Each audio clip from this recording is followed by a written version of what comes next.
Hello YouTube, hello, and we're back again. Of course we are. And today we're going to be talking about what makes a character toxic. Tekken 8, obviously. So, yeah, as you guys can see on the screen, we have two very toxic characters, which is Victor, Lidia. Lidia has always been very toxic, Victor also, actually, but these two characters actually have been overshadowed by other characters in Season 2, but now they're on the spotlight in Season 3 because Victor also got buffed. I think Lidia also got slightly buffed. Well, I know anyway, I might be wrong. I mean, she did get some faster moves by using her stacks, you know. But yeah, let's just talk about the characters and what makes them toxic. So, example, right? Victor, right here, on the left side, he is a very toxic character right now in my opinion, and the main reason, and he's always been very toxic, the main reason is because how strong his stance options are. I think the main way you can tell if a character is very toxic is, one, if they can go into a stance very easily, and if they can do that, what their options are after that stance and how strong they are and how easy they are. Right? For the offender, and for the defender how hard it is to deal with them. For example, let me just put an example, let me make Lidia block here. Victor from a full screen, for example, something like this, you can just wall running 2. Right? You can just wall running 2 and you can delay your timing slightly, just run up wall running 2 like this, just so they don't sidestep you. It's not that big of a deal, and that's already a very big issue because it's a very easy access to his stance, which is this into stance, right? This into stance.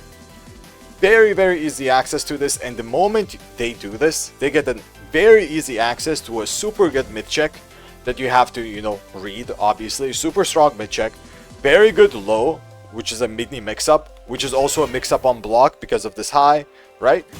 Also have a very good access to a tracking move, which is this tracks really well, while also has decent pushback and also has decent frames. It's very fast, right? And it's safe.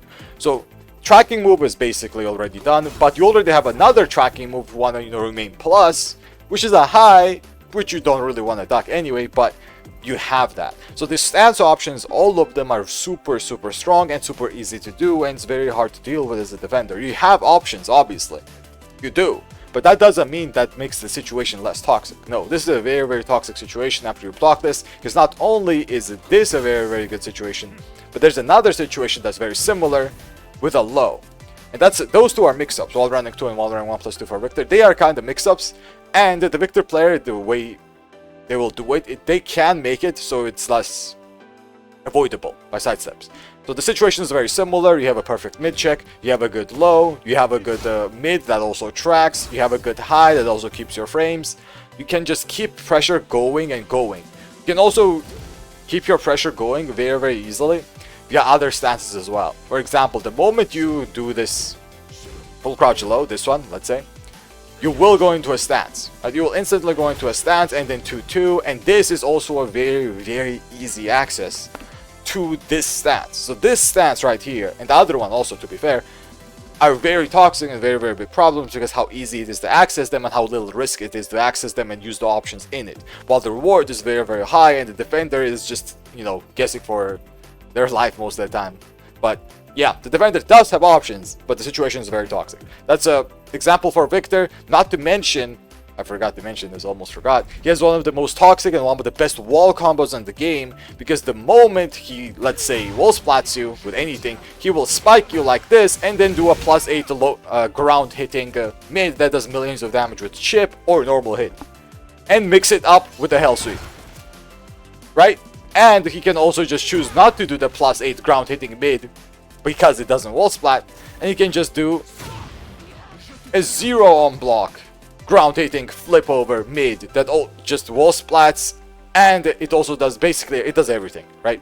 So an example of that is gonna be something like this. They will spike you like this, down 1, that's a mix up, you get hit, wall splat, it's 0, so Victor just continue pressuring you or sidestep or whatever the hell he wants, right? Or he can choose the another option being to just do this, go into a stance again, and just hell sweep. I didn't do a hell sweep, but yeah, just hell sweep. That's a mix-up. You have to guess. Both of them hit grounded, by the way, so you can't stay on the ground either. So this is one of the most toxic wall combos in the game, and one of the most toxic situations, in my opinion, in the game. and all the best ones too. They're super strong. I don't know why they haven't removed it. Maybe they will, hopefully. But yeah, this is an example of Victor. Now Lidia. What does Lidia do? Lidia is also a very good example of a toxic character because of how easily accessible her heat is. And we all know how easy it is to abuse Lidia's heat and win with it. Because Lidia's heat, the moment you are here, you get access to very strong buttons. And the buttons can be something like, the moment you do this, you just have an unearth after this, right? And this is a good mix-up, have an unearth, instant mix-up. Plus frame into plus frame into plus frame. And you can just do all of this easily, another plus frame, and then another mix-up. Right? We all know and have seen these kind of situations, and these are very easily accessible situations and stands that don't have what's it called? Like good enough answers to them. The answer is there, obviously. For example, this charge up, you can sidestep this, but there's another toxic part about this, is that normally you can punish this if you normally block this, right? You can actually punish it if you normally block. So let me just do an example. Like this, if you block, is actually punishable. It doesn't say so because of stats transition, but Lidia can't block this. But the moment Lidia goes into heat and does this, it doesn't become punishable anymore because of this little thing. So you have to, as you can see, so you have to punish in a way when you're expecting that. And you can't use a hop kick or anything either, right? You just have to throw. Do a throw here. This is also another very toxic situation that rewards, I don't know, it rewards everything, basically. So down back 2-2 becomes unpunishable because of the parry. The charge up is also hard to deal with because you have to step in and guess it, right? And after the charge up, you're still guessing because of the charge up 1. There's also a health sweep you have to guess. And after you get hit by the charge up 1, when you block the charge up 1, you're still guessing because of the heaven and earth stance with the mid and the high. And the mid and the high, we all know the mid and the high is basically this mid, which is +6, which also wall splats, which is, you know, super strong. We all know this. And the high, that's just an unblockable.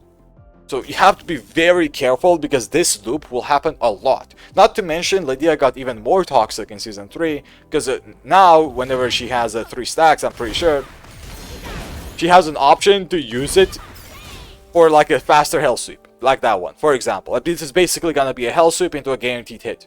So it's super strong, and Lidia is very toxic because of all of this stuff that she has. And as I already mentioned, she has very easy access to heat because the moment you block this move, which is a +5, by the way, +5 homing high, the moment not block, get hit by this move, she gets access to instant heat. It's a +5 homing high, by the way, right? And not only that, she also has option to wall splat with it if there's a wall nearby. So she doesn't need to go into heat, she can just wall splat you as well. No, she feels like it. It's the same with this forward 4-2 into the 3. I think this is called cat stance or horse stance, I forgot. After FF2, doesn't matter.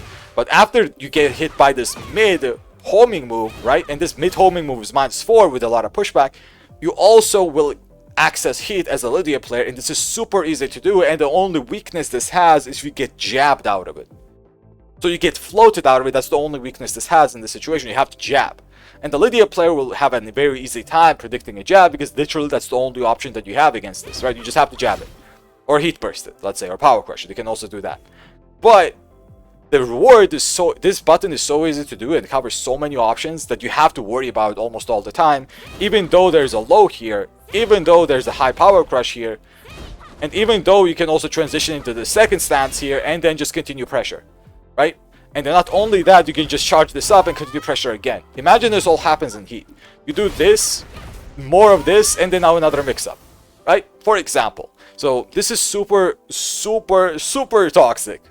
Everyone knows how toxic Lidia can be, but I just want to explain why these two characters are so toxic. What makes the character toxic? There are a lot of toxic characters in the game, in my opinion. For example, let me just go into the characters, right? Like Elisa is a good example of a toxic character as well. The chainsaw stance is just how it is. I think it's a little bit easier to understand if someone's toxic or not, depending on their stance, as I already mentioned. Jack can be pretty damn toxic. Azucena can be toxic. Hey, let me actually do an example of characters that are not that toxic, even though they are strong. So two characters I already mentioned, Victor and Lidia, they are very strong, but they're also very toxic. And in Tekken 8, I feel like this toxicity has been put forward when it comes to character strength. The more toxic someone is, they're stronger as well, which, you know, I don't really like. But there are also examples of characters not being that toxic, but being very strong. A good example of that right now is Dragunov, by the way. So Dragunov is not a toxic character. I wouldn't say she's a toxic character at all, but, well, it can be a little bit, but comparatively speaking.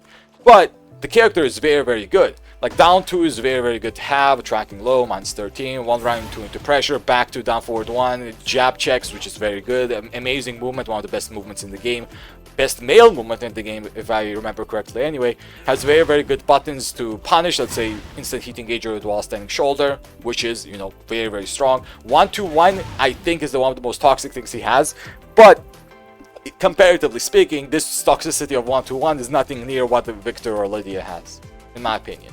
Right, so even though very good character, very strong character, Dragunov, with good options where it comes to whip punishment, good pressure options when it comes to wall running 2, jabs, down forward 4, back 2, down forward 1, mind games. Very, very good character, right, with full crouch mixes as well, but not toxic. He's not that toxic, and whenever you watch him, you can also tell he's not that toxic of a character. But when you watch Victor, Clive, Lidia, maybe Elisa, Zafina, yeah, okay, those are kind of toxic characters. You'll immediately understand. But yeah, that's all I wanted to talk about today. A little bit of a toxic rant, I guess. But YouTube, big thank you for watching. Big thank you, and I'll see everyone in the next one. Till then.